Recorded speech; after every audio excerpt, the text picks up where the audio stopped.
पढ्न जान्छु हाँ पढ्न जान्छु किन पर समूहमा गएर लेप्चालाई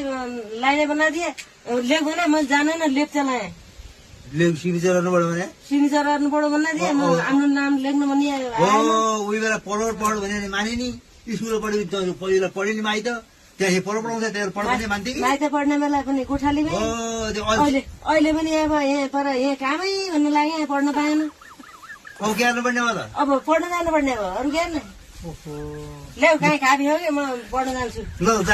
त्यसो आजबाट पढ्ने भने आजबाट पढ्ने भने देखिएन आयो नि ल जा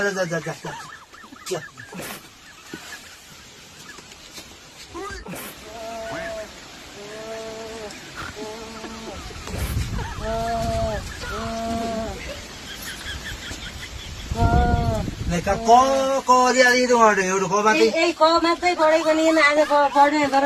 भुइँबाट पढ्दै घर यहाँ आएँ यही मात्रै पढे कण्ठ अरे पनि यही क त्यही क गर्ने यो म त कौ आयो भने तँ पढ्यो तँ पढ्ने क भने क भन् भने अनि त्यहाँबाट क गर्दै आएँ यो ठुलै बेला आइदिएछ नि त्यो आँखा देख्दिन भने आँखा देख्दिन यो बुढिया मान्छे भनेर ल अब भयो त त्यसो भयो बुढेकाले पढ्न आँखा देख्दिन भोलि पनि जाने भोलि पनि आयो नि त ल जा बस त जा नमस्ते एउटा पटार मागेर साउन माथि ल्याएर आएको माथि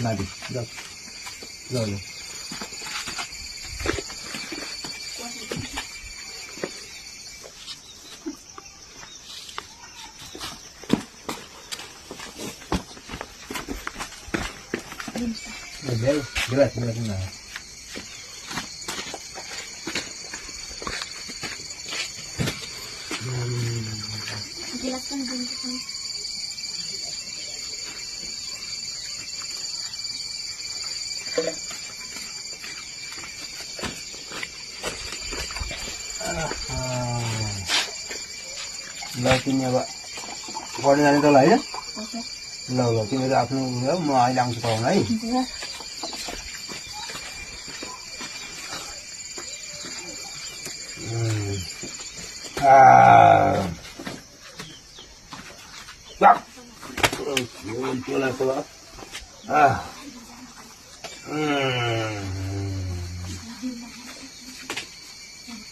क्या त जिराइदियो बढी भयो कि यसले कति खानु पर्ला अलिक बढी ओभर भयो अब स्कुलतिर जानुपर्ने केटाहरूलाई पढाउनु पऱ्यो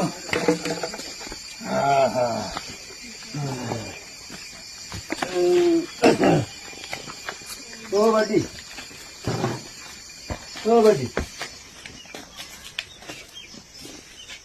के घुम्न बोलाएर के खाना भयो कि भएन स्कुल बाहिर आयो के बुढाएको थियो ल के भयो यही बेलामा कहाँ रक्सी खाएर आउने यहाँ बाहिर आयो अहिले खानु ल्यायो भने स्कुल जाने अबेला भएन स्कुल जाने मान्छेले खाना चाहिन्छ भने थाहा छैन खाना चाहियो त बोलाइ नि त कोही बेला बनाएँ मैले ल अरू बाख्रा जाउँ लर पढिखान बाख्रा भन्छ खाना बनाउनु लाग्थ्यो कि स्कुल जाने मान्छेले त त खाना बना म कामहरू दुर्नु पर्थ्यो त म एक दोकानमा बसिएको थिएँ त तल दोकानमा बसियो नि रक्सी खाने रक्सी खाए तँ लागि रिस कहिले दुःख मनाउने कहिले रिस खाना को बनाइदिन्छ र खाना चाहियो कस्तो मान्छे म भोकै जाने अब भोकै गए जाऊ कस्तो गाउँ गर्छ खाना चाहिने रे यति लामो यस्तै री बस्दा कहाँ उठ्यो बसिए किन कहाँमा जाने तिमी दोकानमा बस्दा रक्सी खाने खुब टेक्नु नखल्ने भएर आउने तँ लागि रिस भयो कहिले रिस भयो त म अब त्यतिकै पनि नखाएर जान्छु गए क्या मरु क्या खान्छ अब के मतलब मलाई म त थाहै मासेको कोही पनि हल्लाउनु सक्छ कोही सक्दैन मलाई इन्थराइकन पनि पढाउने अब राखिन्छ को राख्छ राख्छ नि मेरो मान्छे कोहीले राखिदियो थाई बनाइकन त्याउनु उ गरिदियो छ अब थाई बनाइकन अब कसले हल्लाउनु सक्छ म त रक्सी खायो अब जानु पर्यो भोकै गएकै खान्छ मन खानु खाएकै खान्छ ओहो बाबु अब आज के पढ्ने हो त हो बाबु भन त त्यो कुर्सी लाग्छ कुर्सी कोसी मास्टर कोसी कान्छ भन्ने थाहा छैन